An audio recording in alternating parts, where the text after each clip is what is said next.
2 weeks without home internet and Wi-Fi seems like 2 months, trust me. And when mine went out for a few days, well, I connected my laptop to my phone using a hotspot, which you know how to do. But what you might not know is that there's a simpler way to do it using a USB cable.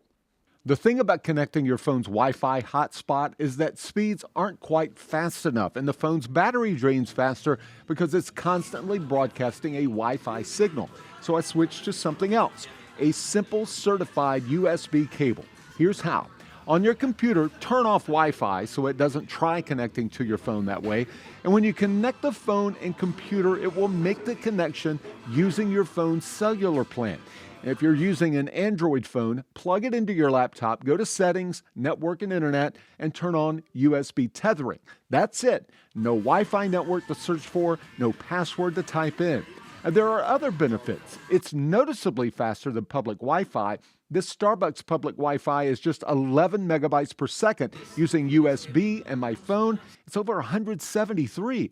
It's also more secure. Others can see your connection on public Wi-Fi, but a wired connection is 100% private, just between your phone and your computer. Something so simple that people don't tell you. And if you ever lose internet or if you're in a crowded place with only public Wi-Fi, this little trick can save you. That's What the Tech. I'm Jamie Tucker.